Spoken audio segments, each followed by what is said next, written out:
I'm Monster Mike, and this is Bronco Garage.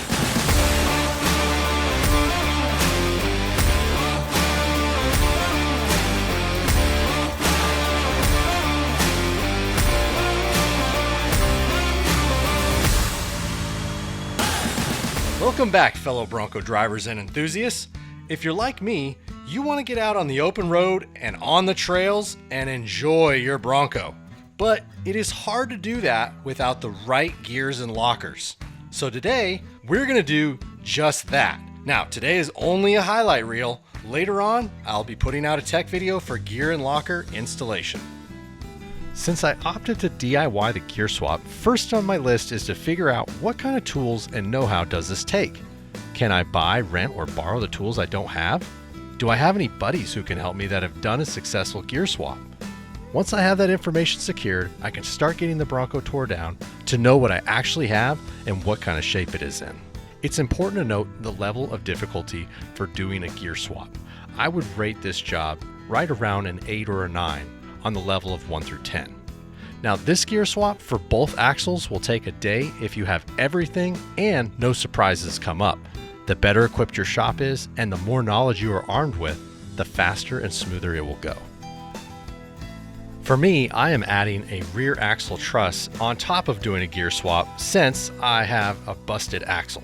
So I will need to add a few days to strip the axle completely down, remove it from the Bronco, re-weld the crack, weld the truss on, then make sure the axle is not bent, which it will definitely be bent after welding a truss on it, if it wasn't already.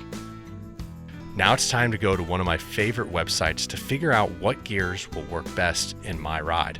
Now this is more based towards off-road vehicles, but it really can work for anything.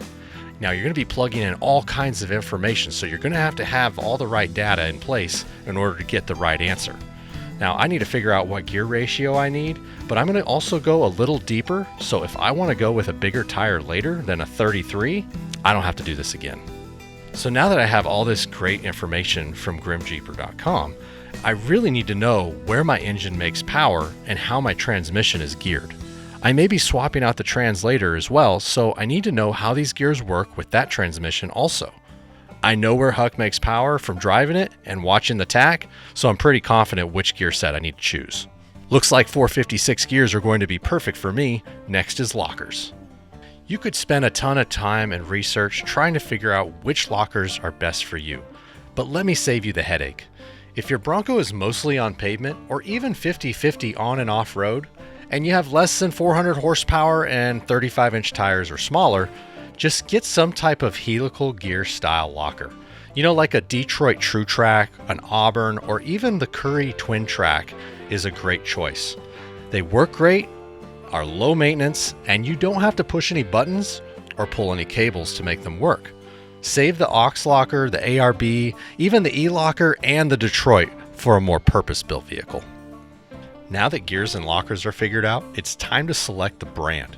Proven name brands are always a smart move, and you can trust the companies that build axles every day, like Curry Enterprises.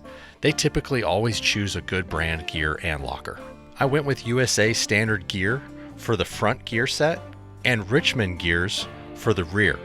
Then I chose Detroit Tru Trac for both the front and rear for my lockers. Now you need to purchase your master install kits for both axles and any upgrade accessories you may need or want. I almost went with a Daytona pinion support for the 9-inch, but I really want to see what abuse the standard pinion support can take. From there, I'm going to add lube locker gaskets, a Curry Dana 44 diff cover, and a fair-priced, high-quality 9-inch rear axle skid plate from our good friends at James Duff. Man, look at that rear skid plate. It's so shiny. Stay tuned for the next episode where we find out just how much of a difference this gear swap made in our next 0 to 60 test. From there, we're going to tinker around with the carburetor some more and see if we can get that really tuned up. I can't wait to do a final 0 to 60 with Huck and just see how fast he really is. Hey, thanks for joining us. Make sure to like and subscribe, and check us out on social media as well. Look forward to seeing you guys in the next one.